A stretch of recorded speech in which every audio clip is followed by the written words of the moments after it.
Hi guys, welcome back to Bindu YouTube channel. Hi guys, good morning. ಎಲ್ಲರೂ ಹೇಗಿದ್ದೀರಾ? I hope ಚೆನ್ನಾಗಿದ್ದೀರಾ ಅಂತ ಅಂದ್ಕೊತೀನಿ. ನಾನು ಕೂಡ ತುಂಬ ಚೆನ್ನಾಗಿದ್ದೀನಿ. ಇವತ್ತಿನ ವಿಡಿಯೋದಲ್ಲಿ ಏನು ಮಾಡಿದ್ವಿ ಗೊತ್ತಾ? ಬೆಳಗ್ಗೆನೇ ಎದ್ಬಿಟ್ಟು ಏನು ತಿಂಡಿ ಮಾಡೋದು ಅಂತ ಯೋಚನೆ ಮಾಡ್ತಾಯಿದ್ದೆ. ಟೊಮೊಟೊ ಬಾತ್ ಮಾಡೋಣ ಅಂತ ಅನಿಸ್ತು. ಹಾಗಾಗಿ ಟೊಮೊಟೊ ಬಾತ್ ಮಾಡೋಕ್ಕೆಲ್ಲ ಕಟ್ ಮಾಡೋಕ್ಕೆ ನಮ್ಮ ಮನೆಯವ್ರಿಗೆ ಕೊಟ್ಟಿದ್ದೀನಿ. ಅವ್ರು ಕೂಡ ಹೆಲ್ಪ್ ಮಾಡ್ತಾಯಿದ್ದಾರೆ ಕಟ್ ಮಾಡ್ತಾ. ಹಾಗೆ ನಾನು ಆವಾಗಲೇ ಜಜ್ಕೊಂಡು ಮಾಡಿದ್ರೆ ಚೆನ್ನಾಗಿರುತ್ತೆ ಅಂತ ಹೇಳಿಬಿಟ್ಟು ಶುಂಠಿ ಬೆಳ್ಳುಳ್ಳಿ ಹಾಕಿ ಅದಕ್ಕೆ ಸ್ವಲ್ಪ ಕಾಳು ಮೆಣಸನ್ನ ಹಾಕಿ ಜಜ್ಕೊಂಡು ರೆಡಿ ಮಾಡ್ಕೊತಾ ಇದ್ದೆ. ಆವಾಗಷ್ಟೇ ನಮ್ಮ ಅಥರ್ವ ಎದ್ದು ಹೊರಗಡೆ ಬರ್ತಾ ಇದ್ದಾನೆ. ಈಗ ಏನು ಮಾಡ್ತಾ ಇದ್ದಾರೆ ಇವರು ಅಂತ ಹೇಳಿ ಬಂದು ನೋಡ್ತಾ ಇದ್ದಾನೆ. ಹಾಗೆ ಎಲ್ಲ ಕಟ್ಟಿಂಗ್ ಎಲ್ಲ ಮುಗ್ದಾಗಿತ್ತು. ಟೊಮೊಟೊ ಬಾತ್ ಮಾಡೋದು ತುಂಬ ಸಿಂಪಲ್ಲು, ಈಸಿಯಾಗಿ, ಹಾಗಾಗಿ ಬೇಗ ಆಗುತ್ತೆ ಅಂತ ಹೇಳಿ ಟೊಮೊಟೊ ಬಾತ್ ಮಾಡ್ತಾಯಿದ್ದೆ. ಟೊಮೊಟೊ ಬಾತ್ ಮಾಡ್ತಾ ಇದ್ದಾಗ ಅದಕ್ಕೆ ಕೂಡ ವೆಜಿಟೇಬಲ್ ಹಾಕೋಬಹುದು. ನಾನು ಕೂಡ ಸ್ವಲ್ಪ ಕ್ಯಾರೆಟು ಹಾಗೆ ಬಟಾಣಿ ಕಾಳನ್ನು ಹಾಕಿದ್ದೆ, ಜಾಸ್ತಿ ವೆಜಿಟೇಬಲ್ನ ಹಾಕಿರಲಿಲ್ಲ. ಹಾಗೆ ಅದ್ರ ಜೊತೆಗೆ ತಿನ್ನೋದಕ್ಕೆ ಸೌತೆಕಾಯಿನ ಕಟ್ ಮಾಡಿ ಇಟ್ಟಿದ್ದೆ. ಸೌತೆಕಾಯಿಗೆ ಸ್ವಲ್ಪ ಸೌತೆಕಾಯಿ ಪೀಸಿಗೆ ಉಪ್ಪನ್ನ ಅಣಿಸಿದೆ. ಇನ್ನು ಸ್ವಲ್ಪ ಸೌತೆಕಾಯಿಗೆ ಉಪ್ಪು ಖಾರನ ಮಿಕ್ಸ್ ಮಾಡಿ ಅಣಿಸಿದೆ. ನೋಡೋಣ ಹೇಗಿರುತ್ತೆ ಟೇಸ್ಟು ಅಂತ. ನಮ್ಮ ಮನೆಯವರು ಇದ್ರ ಜೊತೆಗೆ ಈರುಳ್ಳಿ ಕೂಡ ಇದ್ದರೆ ತುಂಬ ಚೆನ್ನಾಗಿರುತ್ತೆ ಅಂತ ಹೇಳಿ ಅವ್ರು ಕಟ್ ಮಾಡ್ತಾಯಿದ್ರು. ಅಷ್ಟೊತ್ತಿಗೆ ಟೊಮೊಟೊ ಬಾತ್ ರೆಡಿಯಾಗಿಬಿಟ್ಟಿತ್ತು. ಟೊಮೊಟೊ ಬಾತ್ ರೆಡಿಯಾಗಿತ್ತು. ಬಿಸಿ ಬಿಸಿ ಇರುವಾಗಲೇ ತಿಂದರೆ ಸೂಪರಾಗಿರುತ್ತೆ ಅಂತ ಹೇಳಿಬಿಟ್ಟು ಬೆಳಗ್ಗೆನೇ ಎಲ್ಲರೂ ಟಿಫಿನ್ ಮಾಡ್ತಾಯಿದ್ದೀವಿ, ಬೇಗ ಬಿಸಿ ಬಿಸಿ ಇದ್ದಂಗೆ. ನಮ್ಮ ಅಥರ್ವನ್ ಕೂಡ ಈ ಥರ ಪಲಾವು ಟೊಮೊಟೊ ಬಾತು ಅಂದರೆ ತುಂಬಾ ಇಷ್ಟ. ಅವನು ಕೂಡ ತುಂಬ ಎಂಜಾಯ್ ಮಾಡ್ಕೊಂಡು ತಿಂತಾನೆ. ಹಾಗೆ ನಾನು ಇವತ್ತು ಏನು ಅಂದ್ಕೊಂಡಿದ್ದೆ ಅಂದರೆ, ಒಂದು 2-3 ದಿನದ ಹಿಂದೆ ನಾನು ಹಪ್ಪಳದ ಹಿಟ್ಟನ್ನು ಮೊನ್ನೆ ನೆನೆಸಿದ್ದೆ. ಅದನ್ನು ಇವತ್ತು ಮಿಕ್ಸಿ ಹಾಕಿಡೋಣ ಅಂತ ಹೇಳಿ ಇಡ್ತಾ ಇದ್ದೀನಿ. ಯಾಕಂದರೆ ನಾವು ಮಿಕ್ಸಿ ಹಾಕೋದ್ರಿಂದ ಮಿಕ್ಸಿ ಬ್ಲೇಡು ಗಟ್ಟಿ ಆಗಿಬಿಡುತ್ತೆ. ಒಂದು 3-4 ದಿನ ಚೇಂಜ್ ಮಾಡಬೇಕು ಅಂತ ಹೇಳ್ತಾರೆ ನೀರನ್ನು. ಹಾಗಾಗಿ ನಾನು 2 ದಿನಕ್ಕೆ ಹಾಕ್ತಾಯಿದ್ದೀನಿ. ಮಿಕ್ಸಿ ಬ್ಲೇಡ್ ಹಾಳಾಗುತ್ತೆ ಗಟ್ಟಿ ಆದರೆ, ಹಿಟ್ಟು ಗಟ್ಟಿ ಆದರೆ ಅಂತ ಹೇಳಿ 2 ದಿನಕ್ಕೆ ನಾನು ಅಕ್ಕಿನ ಮಿಕ್ಸಿ ಹಾಕ್ತಾಯಿದ್ದೀನಿ. 2 ದಿನಕ್ಕೆ ನೆನೆಸಿಟ್ಟು ಅದನ್ನು ಇವತ್ತು ನೀರು ತೆಗೆದು ಅದಕ್ಕೆ ಸ್ವಲ್ಪ ಕರಿಬೇವು ಸೊಪ್ಪು ಹಾಗೆ ಕೊತ್ತಂಬರಿ ಕಾಳು, ಜೀರಿಗೆನ ಹಾಕಿ ಮಿಕ್ಸಿ ಹಾಕ್ಕೊತಾ ಇದ್ದೀನಿ. ಅಕ್ಕಿನ ಫಸ್ಟ್ ಮಿಕ್ಸಿ ಹಾಕ್ಕೊಂಡು ಇದನ್ನು ಸಪ್ರೇಟಾಗಿ ಹಾಕ್ಕೊಂಡಿದ್ದೀನಿ. ಇಷ್ಟಕ್ಕೆ ಸ್ವಲ್ಪ ಖಾರದ ಪುಡಿ, ಉಪ್ಪನ್ನ ಕೂಡ ಆ್ಯಡ್ ಮಾಡಿಕೊಂಡು ಮತ್ತೊಂದು ರೌಂಡನ್ನ ನಾನು ಮಿಕ್ಸಿ ಮಾಡ್ಕೊತಾ ಇದ್ದೀನಿ. ಇದು ಸ್ವಲ್ಪ ಮಸಾಲೆ ಥರ ಸ್ವಲ್ಪ ಸ್ಟ್ರಾಂಗ್ ಆಗಿದ್ದರೆ ಚೆನ್ನಾಗಿರುತ್ತೆ ಅಂತ ಹೇಳಿಬಿಟ್ಟು ಸ್ವಲ್ಪ ಈ ಥರ ಹಾಕಿ ಇಟ್ಕೊತಾ ಇದ್ದೀನಿ. ಸೇಮ್ ಮಾಮೂಲಿ ಫಸ್ಟಲ್ಲಿ ನಾನು ದೋಸೆ ಹಿಟ್ಟೆಲ್ಲ ಮಿಕ್ಸಿ ಹಾಕ್ಕೊತಾರಲ್ವ, ಅದೇ ಥರನೇ ಅಕ್ಕಿನ ಫಸ್ಟ್ ಎಲ್ಲದನ್ನು ಹಿಟ್ಟನ್ನ ಮಿಕ್ಸ್ ಮಾಡಿ ಇಟ್ಕೊಂಡು ಲಾಸ್ಟಲ್ಲಿ ನಾನು ಈ ಥರ ಸೊಪ್ಪನ್ನ ಎಲ್ಲದನ್ನು ಹಾಕ್ಬಿಟ್ಟು ಒಂದು ಜಾರಲ್ಲಿ ಫುಲ್ಲು ಈ ಥರ ಮಿಕ್ಸಿನ ಮಾಡಿಕೊಂಡು ಆ ಹಿಟ್ಟಿಗೆ ಮಿಕ್ಸ್ ಮಾಡ್ಕೊತಾ ಇದ್ದೀನಿ. ನೋಡಿ, ವೈಟ್ ಕಲರ್ ಹಿಟ್ಟಿಗೆ ಈ ಥರ ಮಸಾಲೆ ಥರ ಮಿಕ್ಸ್ ಮಾಡ್ತಾ ಇದ್ದೀನಿ. ಏನೇನು ಹಾಕಿದ್ದೆ ಮಿಕ್ಸಿಗೆ ಅದನ್ನೆಲ್ಲ ಈಗ ಚೆನ್ನಾಗಿ ಸೆಟ್ ಆಗಿರುತ್ತೆ. ಒಂದು ವೇಳೆ ನಾವು ಮಾಡಬೇಕಾದ್ರೆ ಫಸ್ಟ್ ಮಾಡಿರೋದನ್ನ ಟೇಸ್ಟ್ ನೋಡಿದ್ರೆ ಖಾರ ಉಪ್ಪು ಹೇಗಿದೆ ಅಂತ ಗೊತ್ತಾಗುತ್ತೆ. ಉಪ್ಪು ಖಾರ ಕಡಿಮೆ ಇದ್ದರೆ ಮತ್ತೆ ಆ್ಯಡ್ ಮಾಡ್ಕೋಬಹುದು. ಹಾಗೆ ನಾನು ಎಲ್ಲ ಆ್ಯಡ್ ಮಾಡಿಕೊಳ್ಳೋಣ. ನಿಂಬೆ ಹಣ್ಣಿನ ಚೆನ್ನಾಗಿ ತೊಳ್ಕೊಂಡು ಒಂದು ಹನಿ ನೀರಿಲ್ದಂಗೆ ಒರೆಸ್ಕೊಂಡು ತಗೋಬೇಕು. ಆಮೇಲೆ ನೀವು ಒಂದು ನಿಂಬೆ ಹಣ್ಣಲ್ಲಿ ಅರ್ಧ ಪೀಸಲ್ಲಿ 4 ಭಾಗ ಕಟ್ ಮಾಡಿಕೊಂಡು ಈ ತರ ಸಣ್ಣ ಸೈಜಲ್ಲಿ ಕಟ್ ಮಾಡಿ ಬೀಜ ಎಲ್ಲ ತೆಗೆದು ನೀಟಾಗಿ ಒಂದು ಬಾಕ್ಸ್ಗೆ ನಾನು ಹಾಕ್ಕೊಂತಾ ಇದ್ದೀನಿ. ಎಲ್ಲ ಕಟ್ ಮಾಡಾದ್ಮೇಲೆ ಅದಕ್ಕೆ ಹಾಳಾಗಬೇಕಾಗುತ್ತೆ ಉಪ್ಪನ್ನ ನೋಡ್ಬಿಟ್ಟು ನಾನು ಒಂದು ಸ್ವಲ್ಪ ನಿಂಬೆಕಾಯಿಯಲ್ಲಿ 8 ಪೀಸ್ ಆಗಿ ಕಟ್ ಮಾಡಿಕೊಂಡು ಹತ್ತು ತರ ನಾವು ಮಿಕ್ಸ್ ಮಾಡ್ತೀನಿ.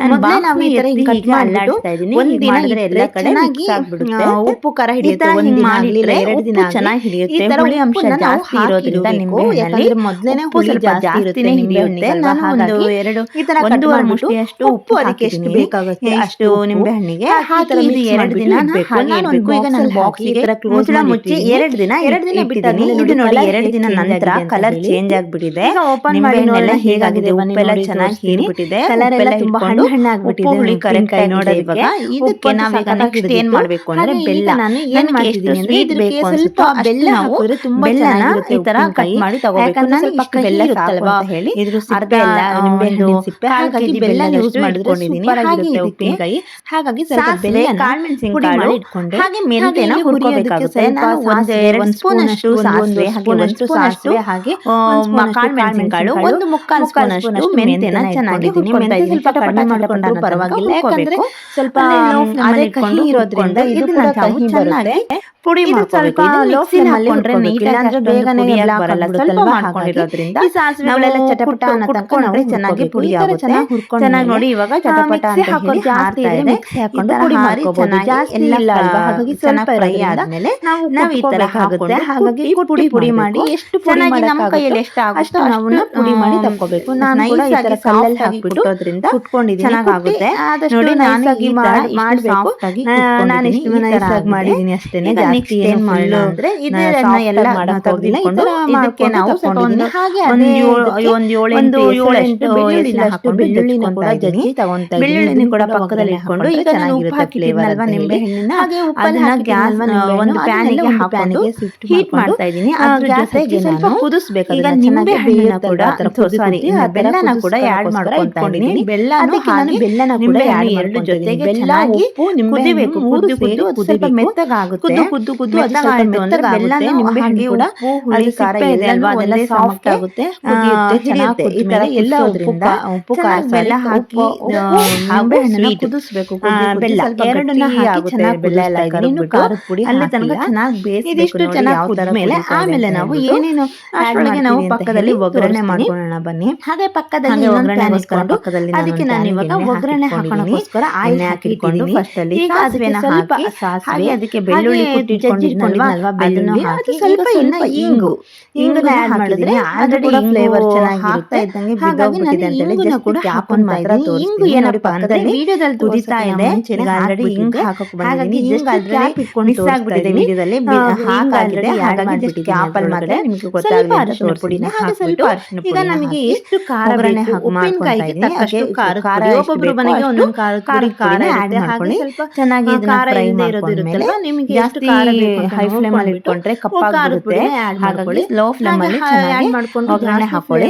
ಆಮೇಲೆ ಇದು ಚೆನ್ನಾಗಿ ಬೆಂದಿದೆ ನೋಡಿ, ಎಷ್ಟು ಚೆನ್ನಾಗಿದೆ ಅಂತ ಹೇಳಿ. ಒಗ್ಗರಣೆಯಲ್ಲಿ ಈ ತರ ಆದ್ಮೇಲೆ ನಾವು ಇವಾಗ ಒಗ್ಗರಣೆ ಹಾಕಿಕೊಂಡಿದ್ವಲ್ವಾ, ಅದನ್ನ ನಾವು ಇದಕ್ಕೆ ಮಿಕ್ಸ್ ಮಾಡ್ಕೋಬೇಕು. ನೀವು ಬಿಸಿ ಇದ್ದಾಗ ಅದ್ರ ಮಿಕ್ಸ್ ಮಾಡ್ಕೊಳ್ಳಿ, ಇಲ್ಲಿದ್ದೀನಿ ಸ್ವಲ್ಪ ಮಾಡಾದ್ಮೇಲೆ ಅದ್ರ ಮಿಕ್ಸ್ ಮಾಡ್ಕೋಬಹುದು. ಮತ್ತೆ ಬೇಯಿಸಬೇಕು ಅನ್ನೋದೇನಿರೋದಿಲ್ಲ. ನಾನೀಗ ಅದನ್ನ ಒಗ್ಗರಣೆ ಹಾಕಿಟ್ಟು ಕುಟ್ಟಿಟ್ಕೊಂಡಿದ್ನಲ್ವಾ ಪುಡಿ, ಅದನ್ನು ಕೂಡ ಆಡ್ ಮಾಡ್ಕೊಂತಾ ಇದ್ದೀನಿ.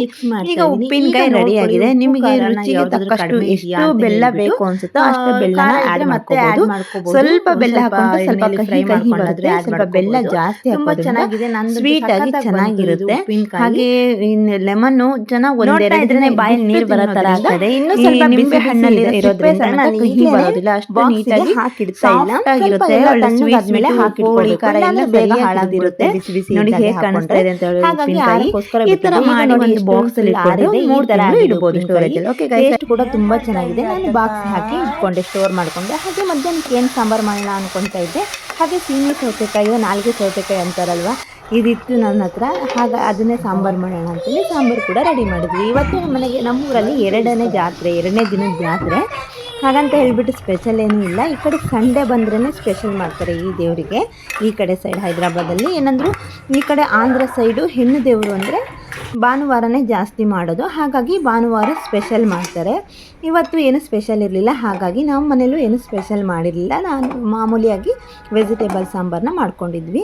ಹಾಗೆ ಹಪ್ಪಳನ ಮಾಡೋದು ಕೂಡ ಇತ್ತಲ್ವ, ಊಟ ಮಾಡಿಬಿಟ್ಟು ಹಪ್ಪಳ ಮಾಡೋಣ ಅಂತ ಹೇಳಿ ಒಂದು ಪ್ಯಾನ್ ಇದೆ ಅಲ್ವಾ, ನೋಡಿದ್ರಲ್ವ, ಆ ಬಾಣಲಿ ಒಳಗೆ ನೀರು ಹಾಕಿಬಿಟ್ಟು ನಾನು ಈ ಥರದಲ್ಲಿ ಹಪ್ಪಳ ಮಾಡ್ಕೊತಾ ಇದ್ದೀನಿ. ಊರಲ್ಲೆಲ್ಲ ದೊಡ್ಡ ದೊಡ್ಡ ಪಾತ್ರೆ ಇಟ್ಟು ಒಲೆ ಇಟ್ಟು ಸೌದೆ ಒಲೆಯಲ್ಲಿ ಮಾಡ್ತಾ ಇರ್ತಾರೆ, ಇಲ್ಲಾಂದರೆ ದೊಡ್ಡ ಪಾತ್ರೆಯಲ್ಲಿ ಮಾಡ್ತಾರೆ. ಯಾಕಂದರೆ ತುಂಬ ಮಾಡಿರ್ತಾರಲ್ವ ಅವರು ಹಪ್ಪಳ. ಹಾಗಾಗಿ ನಾನು ಏನೋ ದೋಸೆ ಮಾಡೋಷ್ಟು ಹಿಟ್ಟು ಮಾತ್ರ ನೆನೆಸ್ಕೊಂಡಿದ್ದೆ.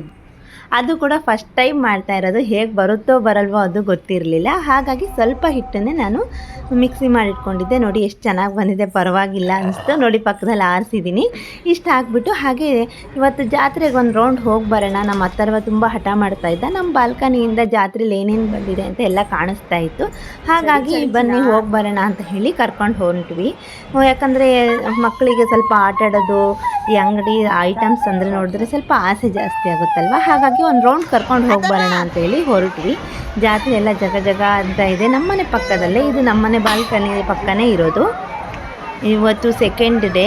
ನೋಡಿ ಎಷ್ಟು ಜನ ಇದ್ದಾರೆ. ಇಲ್ಲಿಂದನೇ ನಮ್ಮನೆ ಹತ್ತಿರದಲ್ಲೇ, ಇದು ಸ್ವಲ್ಪ ದೇವಸ್ಥಾನ ಸ್ವಲ್ಪ ದೂರದಲ್ಲಿದೆ, ವಾಕಬಲ್ ಡಿಸ್ಟೆನ್ಸ್ ಎಲ್ಲ ಇದೆ. ಆದ್ರೂ ಇಲ್ಲಿಂದನೇ ಜಾತ್ರೆ ಸ್ಟಾರ್ಟ್ ಆಗಿದೆ. ನಿಮಗೆ ಒಳಗಡೆ ಹೋಗೋಕ್ಕೆ ನಾನು ಪ್ರೆಗ್ನೆಂಟ್ ಇರೋದ್ರಿಂದ ಜಾಸ್ತಿ ಜನ ಇದ್ದಾರಲ್ವ, ಹಾಗಾಗಿ ಒಳಗೆಲ್ಲ ಹೋಗೋಕ್ಕಾಗಿಲ್ಲ. ಜಸ್ಟ್ ಆ ಥರದ ಆಟ ಆಡ್ಸ್ಕೊಂಡು ಹೋಗೋಣ ಅಂತ ಹೇಳಿ ಗೇಮ್ ಆಡಿಸ್ಕೊಂಡು ಹೋಗೋಣ ಅಂತ ಬಂದ್ವಿ. ಹಾಗೆ ಇವನು ಫಸ್ಟಲ್ಲೇ ಬೋಟ್ ನೋಡಿಬಿಟ್ಟು ಆಟ ಆಡ್ತೀನಿ ಅಂತ. ಯಾಕಂದರೆ ಇದನ್ನು ಮಧ್ಯಾಹ್ನದಿಂದನೇ ನೋಡ್ತಾ ಇದ್ದ. ಯಾಕಂದರೆ ಜಾತ್ರೆ ಅಂಗಡಿ ಏನೇನು ಇಡ್ತಾ ಇದ್ದಾರೆ ಎಲ್ಲ ನಮ್ಮ ಬಾಲ್ಕನಿಯಿಂದ ಕಾಣಿಸ್ತಾ ಇತ್ತು. ಮೊದಲಿಂದನೇ ಪ್ಲಾನ್ ಮಾಡ್ಕೊಬಿಟ್ಟಿದ್ದೆ ಇದನ್ನು ಆಟ ಆಡಬೇಕು ಅಂತ ಹೇಳಿ. ಹಾಗಾಗಿ ಹೇಗೂ ಕಾಣಿಸ್ತಾ ಇತ್ತು, ಆಸೆನೂ ಪಟ್ಟಿದ್ನಲ್ವ, ಹಾಗಾಗಿ ಇದನ್ನೇ ಹಚ್ಚೋಣ ಅಂತ ನಾವು ಬಂದ್ವಿ. ಫಸ್ಟಿಗೆ ಬೋಟ್ನ ಆಟ ಆಡ್ತಾ ಇದ್ದಾನೆ. ಈ ಬೋಟ್ ಕೂಡ ತುಂಬ ಚೆನ್ನಾಗಿದೆ, ಪರವಾಗಿಲ್ಲ. ಸಣ್ಣ ಮಕ್ಕಳಿಗೆಲ್ಲ ತುಂಬ ಖುಷಿ ಕೊಡುತ್ತೆ. ಸ್ಟಾರ್ಟಿಂಗ್ ಏನಪ್ಪ ಅಂದರೆ ಫಸ್ಟ್ ನೋಡೋರಿಗೆ ಫಸ್ಟೇ ಮಕ್ಕಳನ್ನ ಕೂರಿಸ್ಬಾರ್ದು. ಒಂದು ಸ್ವಲ್ಪ ಹೊತ್ತು ಬೇರೆ ಆಟ ಆಡೋದನ್ನು ತೋರಿಸ್ಬಿಟ್ಟು ಕೂರಿಸ್ಬೇಕು. ಯಾಕಂದರೆ ಅವ್ರು ಕೊಡೋದು ಸ್ವಲ್ಪ ಟೈಮ್ ಇರುತ್ತೆ ಅಲ್ವಾ, ಹಾಗಾಗಿ ಅವ್ರನ್ನ ಕೂರಿಸ್ಬಿಟ್ಟು ಹೀಗೆ ಮಾಡು ಹಾಗೆ ಮಾಡು ಅಂತ ಹೇಳ್ತಾ ಇದ್ದರೆ ಅದರಲ್ಲೇ ಟೈಮ್ ಕಳೆದೋಗ್ಬಿಡುತ್ತೆ. ಹಾಗಾಗಿ ಸಣ್ಣ ಮಕ್ಕಳನ್ನ ಯಾರನ್ನಾದ್ರೂ ಕರ್ಕೊಂಡೋಗಿ ಫಸ್ಟ್ ನಿಲ್ಲಿಸ್ಕೊಂಡು ಬೇರೆಯವ್ರು ಆಟ ಆಡ್ತಾ ಇರ್ತಾರಲ್ವ ಅದನ್ನು ತೋರಿಸಿ ಹೇಳಿದ್ರೆ ಹೀಗೆ ಮಾಡಿದ್ರೆ ಮುಂದೆ ಹೋಗುತ್ತೆ, ಹೀಗೆ ಮಾಡಿದ್ರೆ ಹಿಂದೆ ಹೋಗುತ್ತೆ ಅಂತ ಹೇಳಿದ್ರೆ ಆಟ ಆಡ್ಕೊಂಡು ಬರ್ತಾರೆ. ಹಾಗೆ ನಮ್ಮ ಹತ್ರ ಕೂಡ ಆಟ ಆಡಿದೆ. ನೆಕ್ಸ್ಟ್ ಟೈಮ್ ನಾವು ಕಾರ್ ಆಟ ಆಡ್ಸೋಣ ಅಂತ ಹೇಳಿ ಕಾರಲ್ಲಿ ಕೂರಿಸಿದ್ವಿ. ಹಾಗೆ ಪಕ್ಕದಲ್ಲಿ ಕುದುರೆ ಕೂಡ ಇತ್ತು. ಆದರೆ ಕುದುರೆಯಲ್ಲಿ ಹಿಡ್ಕೊಳಕ್ಕೆ ಗ್ರಿಪ್ ಎಲ್ಲ ಇರಲ್ಲ ಅಲ್ವಾ, ಸರಿಯಾಗಿರಲ್ಲ. ಈ ಕಾರ್ ಆದರೆ ಸ್ವಲ್ಪ ಬಾಕ್ಸ್ ಟೈಪ್ ಇರುತ್ತೆ, ಹಾಗಾಗಿ ಇದನ್ನೇ ಆಡಿಸಿದ್ರೆ ಬೆಟರು ಅಂತ ಹೇಳ್ಬಿಟ್ಟು ಈ ಕಾರ್ನ ಆಟ ಆಡಿಸ್ತಾ ಇದ್ದೀವಿ. ಅವನಿಗೆ ಏನಪ್ಪ ಅಂದರೆ ಒಂದು ಆಡಿಸಿದ್ರೆ ಅವನಿಗೆ ಸಮಾಧಾನ ಆಗಲ್ಲ. ಪಕ್ಕದಲ್ಲಿ ಕುದುರೆ ಕಾಣಿಸ್ತಾ ಇದೆ ನೋಡಿ, ಅದನ್ನು ನಾವು ಆಡ್ಸೋಣ ಅಂದ್ಕೊಂಡ್ವಿ. ಅವನಿಗೆ ಕುದುರೆ ಇಷ್ಟ ಅಂತ ಅದು ಆಡ್ಸೋಕ್ಕಾಗಲಿಲ್ಲ. ಒಂದು ಆಟ ಆಡ್ತಿದ್ದಂಗೆ ಇನ್ನೊಂದು ನೋಡ್ಕೊಬಿಡ್ತಾನೆ. ಇದು ಸಾಕು, ಅದು ಆಟ ಆಡೋಣ, ಅದು ಸಾಕು, ಇದು ಆಟ ಆಡೋಣ ಅಂತ ಹೇಳ್ತಾನೆ ಇರ್ತಾರೆ. ಅಷ್ಟೊಂದು ಐಟಮ್ಸ್ ಇದ್ವಿಲ್ಲ ಆಟ ಆಡೋಂಥದ್ದು. ಹಾಗೆ ಇಲ್ಲಿ ಅಳ್ತಾನೆ ಇಟ್ಕೊಂಡಿದ್ದಾನೆ, ಅದು ಬೇಕು ಇದು ಬೇಕು ಅಂತ ಹೇಳಿಬಿಟ್ಟು. ಇಲ್ಲೇ ಜಾತ್ರೆ ಒಳಗಡೆ ಎಲ್ಲ ಹೋಗೋಕ್ಕಾಗಲ್ಲ, ತುಂಬ ಜನ ಇದ್ದಾರೆ ನೋಡಿ. ಹಾಗಾಗಿ ಮತ್ತೆ ಬಂದ್ವಿ. ಹೇಗಿದ್ರು 9-10 ದಿನ ಇರುತ್ತೆ ಜಾತ್ರೆ ಅಂತ ಹೇಳಿಬಿಟ್ಟು ಇವತ್ತು ಸೆಕೆಂಡ್ ದಿನ, ಇನ್ನೂ ಒಂದು 8 ದಿನ ಇರುತ್ತೆ. ಹಾಗಾಗಿ ನಾವು ಜಾತ್ರೆ ಒಳಗೆಲ್ಲ ಜಾಸ್ತಿ ಹೋಗಿಲ್ಲ. ಆ ಥರ ಒಂದು ಖುಷಿಗೋಸ್ಕರ ಆಟ ಆಡಿಸ್ಕೊಂಡು ಬಂದ್ವಿ. ಹಾಗೆ ಇದನ್ನು ಏನೋ ಅಂತಾರಲ್ವ, ಇದನ್ನ ಸಣ್ಣ ಮಕ್ಕಳು ಜಂಪ್ ಮಾಡ್ತಾರಲ್ವ, ಇದ್ರದ್ದು ಏರ್ ಬಲೂನ ಎಂಥದ್ದು, ಇದು ನನಗೂ ಸರಿಯಾಗಿ ಗೊತ್ತಿಲ್ಲ ಇದ್ರ ಹೆಸರು. ಇದನ್ನ ಆಟ ಆಡ್ತೀನಿ ಅಂತ ಹೇಳಿದ, ಹಾಗಾಗಿ ಹತ್ತಿದ್ವಿ. ಆಟ ಆಡ್ತಾ ಇದ್ದಾನೆ. ಇದನ್ನು ಕೂಡ ತುಂಬ ಎಂಜಾಯ್ ಮಾಡ್ದ. ಏನಪ್ಪ ಅಂದರೆ ಇದು ಅವನಿಗೆ ಸಾಕಾಗೋಷ್ಟು ಆಗೋಯ್ತು ಟೈಮು. ಯಾಕಂದರೆ ಅವನು ಮೇಲ್ಗಡೆ ನಿಂತ್ಕೊಂಡು ಸರಿಯಾಗಿ ಆಟ ಆಡೋದಕ್ಕಿಂತ ಬೇರೆದ್ರ ಮೇಲೆ ಗಮನನೇ ಜಾಸ್ತಿ ಇರ್ತಾಯಿತ್ತು. ಇದಾದಮೇಲೆ ನೆಕ್ಸ್ಟ್ ಏನು ಆಟ ಆಡೋಣ ಅನ್ನೋದ್ರಲ್ಲೇ ಇರ್ತಾ ಇದ್ದ ಅವನು. ಹಾಗಾಗಿ ಇದು ನಮ್ಮ ಟಿಕೆಟ್ ಮುಗಿಯೋದ್ರೊಳಗಡೆ ಬೇಗ ಇಳ್ಕೊಂಡು ಬಂದ್ಬಿಟ್ಟ, ಸಾಕು ಇದು ಅಂತ ಹೇಳಿ. ಅಲ್ಲಿಂದ ಮನೆಗೆ ಬರೋಷ್ಟೊತ್ತಿಗೆ ನೈಟ್ ಆಗಿಬಿಟ್ಟಿತ್ತು.